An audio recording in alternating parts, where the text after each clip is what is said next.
Philips की इंतहाई शानदार बैटिंग की वजह से आज ना सिर्फ न्यूजीलैंड ये मैच जीत गया बल्कि सीरीज भी जीत गया। पाकिस्तान काफी दिनों बाद वनडे की कोई सीरीज हारा है। पाकिस्तान ने जब लास्ट मैच हारा था तो शायद मेरे ख्याल में 11वां मैच था, 10 मैच पाकिस्तान लगातार जीत चुका था, 11वां मैच हारा, अब ये मैच हार के पाकिस्तान ने ये सीरीज भी लूज कर दी।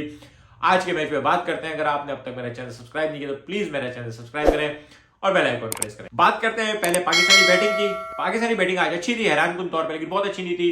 ठीक है, अली 2 विकेट गिर गई थी। पहले शान मसूद वाइस कैप्टन, जिनको आज मौका मिला टीम में खेलने का, लेकिन इत्तेफाक से उन्होंने भी वही नतीजा दिया जो इमाम दे रहा था और जिसकी वजह से उसको ड्रॉप किया गया था। और उसके बाद फिर इत्तेफाक से बड़ी बदकिस्मती होती है कि बाबर आजम जल्दी आउट हो जाए। आज बाबर आजम ना सिर्फ जल्दी आउट हो गया बल्कि एक और रिकॉर्ड भी बना गया। वो इस सीरीज में तीनों मैचों में स्टंप आउट हुआ है। ये भी एक अनोखा रिकॉर्ड ही बन सकता है। बाबर को इस बात पे देखना पड़ेगा।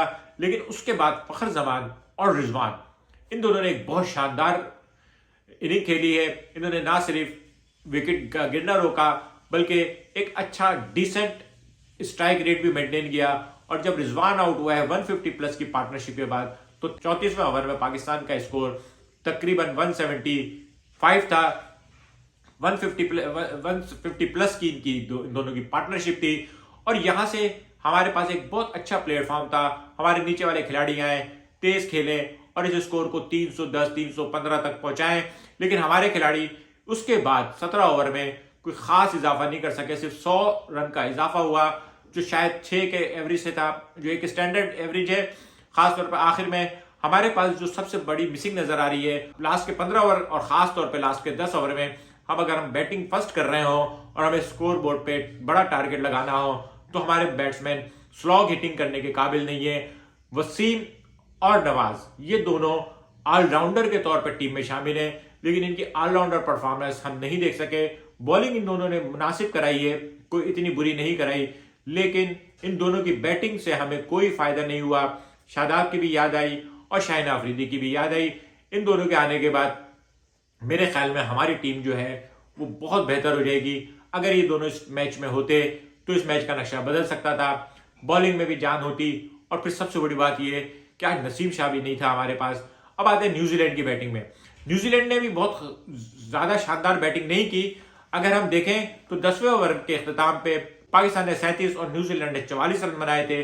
20वें ओवर के अख्ताम पे 83 और 104 का स्कोर था।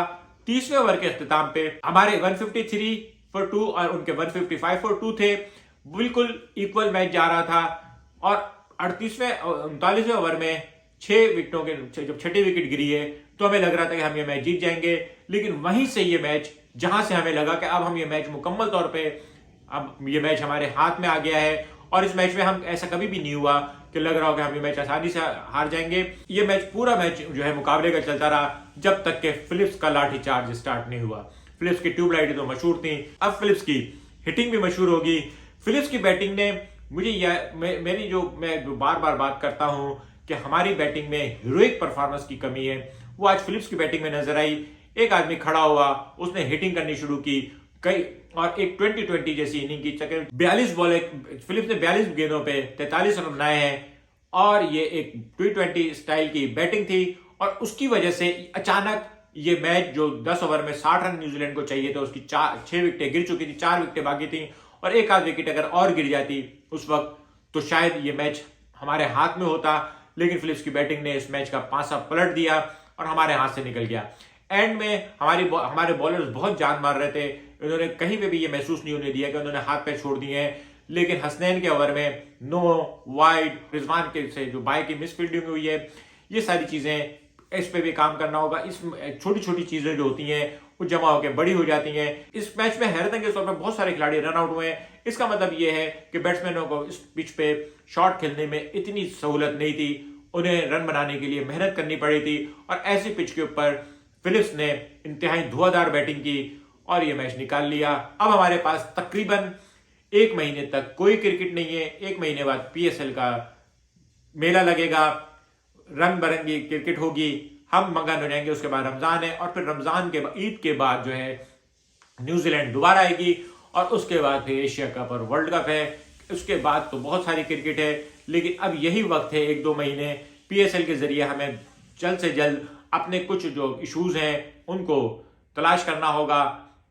बैटिंग में खास तौर पे, क्योंकि वनडे टूर्नामेंट है, हमें अपने ओपनिंग का मसला भी हल करना है और हमें नीचे जो हमारे ऑलराउंडर की बैटिंग है, हमारे ऑलराउंडर्स की बैटिंग का स्टाइल वो स्टाइल नहीं है जो अमूमन ऑलराउंडर्स का होता है, जो पांड्या का स्टाइल है, जो आज फिलिप्स ने बैटिंग की है, मोइन अली है।